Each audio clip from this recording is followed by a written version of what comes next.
Assalamualaikum warahmatullahi wabarakatuh. Selamat pagi Ananda Ustaz sekalian. Berjumpa lagi kita di video pembelajaran secara daring. Ya, kita memang harus kembali lagi melanjutkan video pembelajaran secara daring karena grafik COVID-19 terutama berada di Riau belum mengalami penurunan yang signifikan. Artinya kita memang harus tetap menjaga protokol kesehatan. Tentu itu semua bukanlah suatu hal yang membuat semangat kita turun. Karena kita ini masih muda, semangat belajar itu harus menggelora ya, semangat.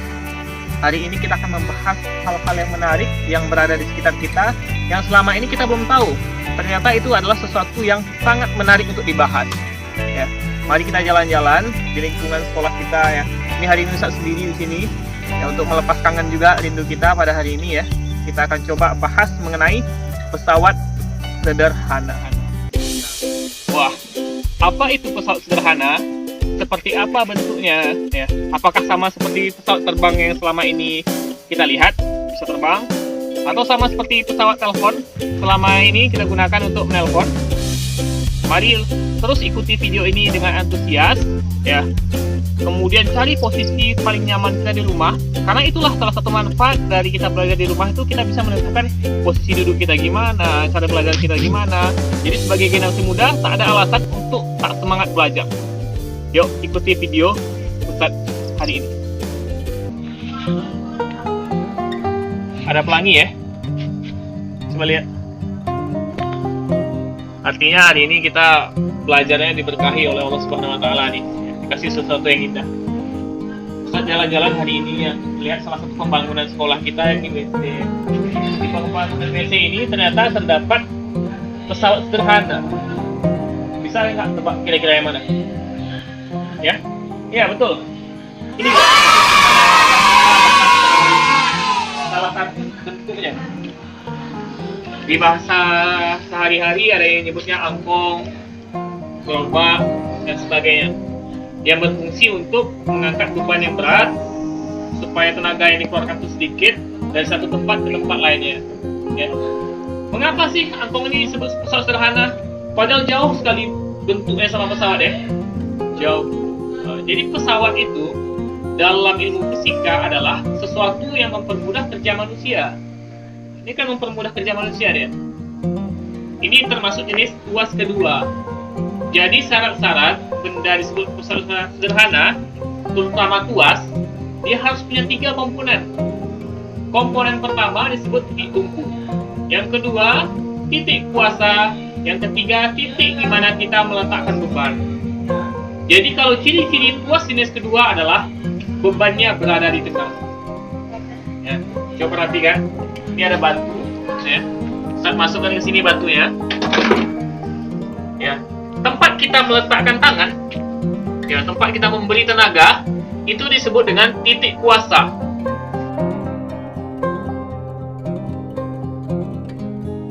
Ya. Kemudian beban di tengah-tengah.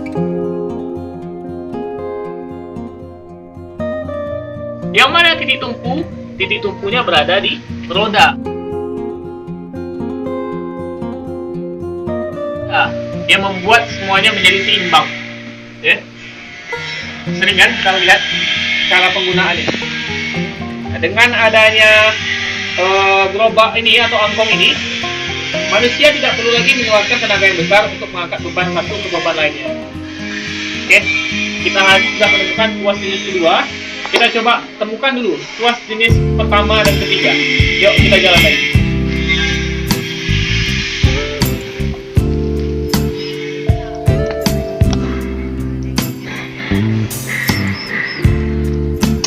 Oke, Anda Ustaz sekalian, kita menemukan satu lagi pesawat sederhana. Ya, kali ini kita menemukan tuas jenis ketiga. Yang ini apa? Ya, benar. Cangkul. Ya, cangkul. Jadi cangkul ini punya bagian-bagian ya. Ya. Yang mana titik tumpu kuasa dan bebannya? Nah, kerjaan cangkul kan seperti ini ya. Ini untuk memindahkan batu atau mencangkul tanah dan sebagainya. Posisi kita meletakkan tangan, dia berada di tengah-tengah. Nah, itu ciri-ciri dari tuas jenis ketiga. Titik kuasanya berada di tengah. Ya. Bebannya di mana? Bebannya di sini, di ujung. Kemudian titik tumpu yang menyimbangkan di mana? Ya, betul. Kuasa, kemudian beban.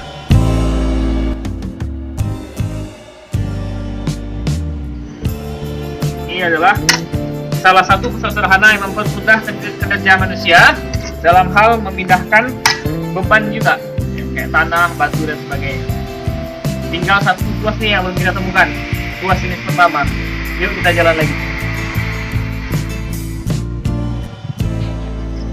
Oke, untuk tuas jenis pertama, dia itu ciri-cirinya titik tumpunya di tengah. Titik tumpu di tengah. Kira-kira anak-anak sekalian, setelah kita menemukan tuas jenis ketiga, kedua, bisa tebak tidak? Tuas jenis pertama itu contoh bendanya seperti apa? Wah, gunting? Ya, betul. Ini adalah salah satu bentuk tuas jenis pertama, gunting. Ya, ini biasanya untuk gunting kertas ya, supaya rapi, gunting rumput atau gunting rambut ya. Jenis-jenis gunting itu beda-beda ya. Ini tempat kita meletakkan tangan itu titik kuasa, titik tumpu ini di tengah, dan beban.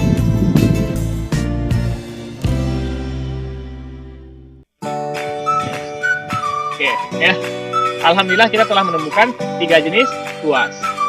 Oke, untuk lebih mengerti, perhatikan slide yang Ustaz bagikan berikut ini. Oke, anak-anak Ustaz sekalian, kita akan membahas lebih dalam lagi ya apa yang sudah Ustaz jelaskan tadi, bahwa sebenarnya pesawat sederhana itu banyak sekali pembagiannya. Dia ada terbagi menjadi katrol, roda gigi, bidang miring, dan tuas. Kita baru tadi membahas mengenai tuas ya, khusus untuk hari ini. Bayangkan saja jika tuas tidak diciptakan, mungkin kita sudah seperti orang yang berada di gambar ini, akan sangat sulit sekali mengangkat batu-batu yang begitu besar. Ya, jadi tuas tadi bagaimana tenaga yang kita keluarkan itu sedikit, tetapi bisa mengangkat beban yang sangat berat. Ya, nah, ini salah satu bentuk jenis tuas.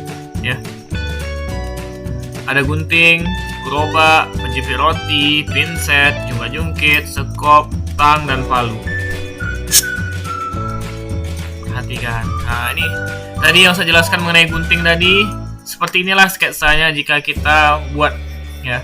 Ada titik tumpu di tengah, weight, beban, kemudian F sebagai gaya, kuasa ya.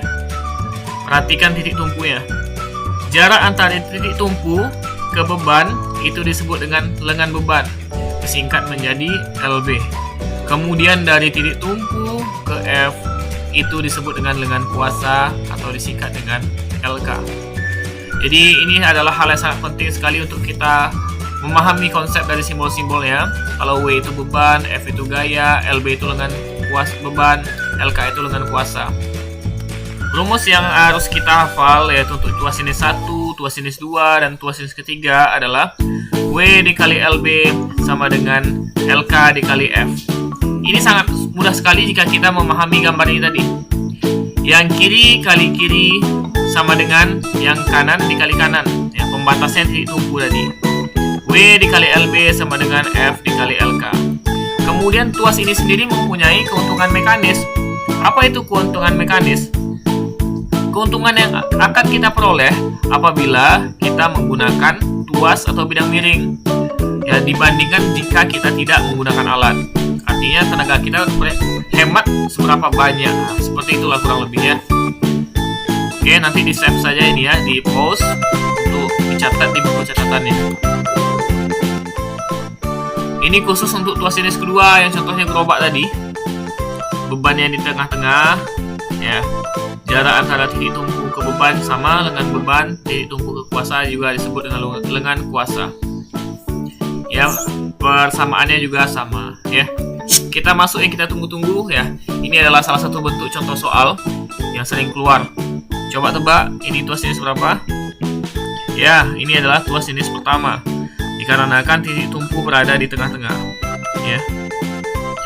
Ini persoalannya menceritakan jika kita ingin mengangkat batu seberat 8000 Newton, jarak dia batu ke titik tumpu 50 cm, berapa kekuatan yang harus diberikan apabila kita punya lengan kuasa 2 meter?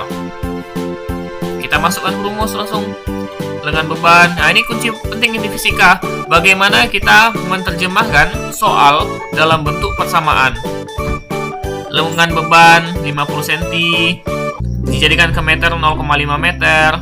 Lengan kuasa 2 meter. Bebannya 8.000 Newton. Yang ditanya berapa kekuatan yang kita perlukan untuk mengangkat batu ini, kemudian seberapa untung kita menggunakan alat ini. Masukkan rumusnya. Jika W kali LB sama dengan F dikali LK, kita ditanya F, berarti LK pindah luas, dia pindah ke bawah.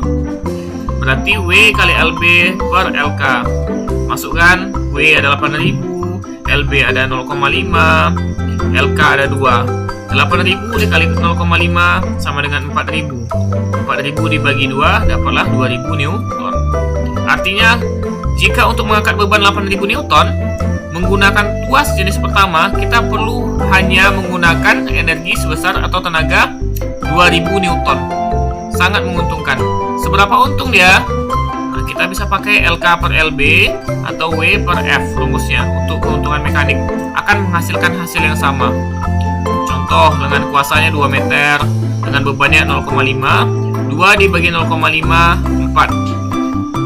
Beban 8.000, kuasa 2.000, 8.000 dibagi 2.000 juga 4. Artinya kita untung 4 kali apabila kita menggunakan alat atau tidak menggunakan alat.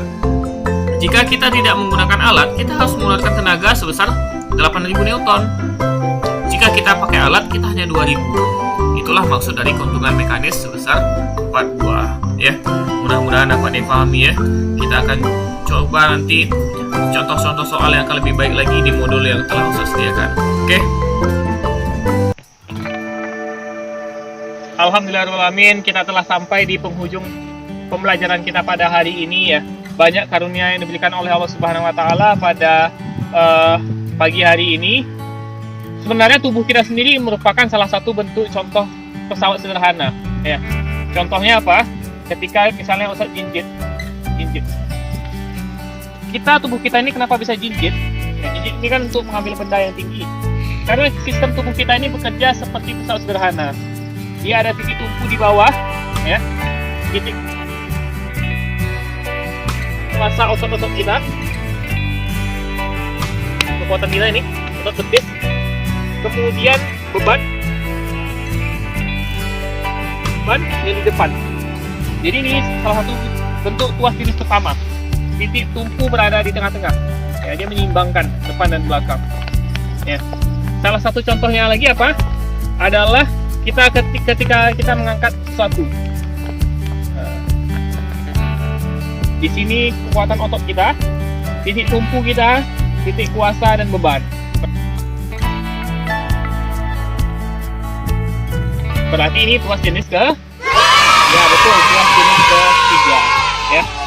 Laqad khalaqnal insana fi ahsani taqwim. Sesungguhnya manusia itu diciptakan dalam bentuk sebaik-baiknya. Nah, kata Allah.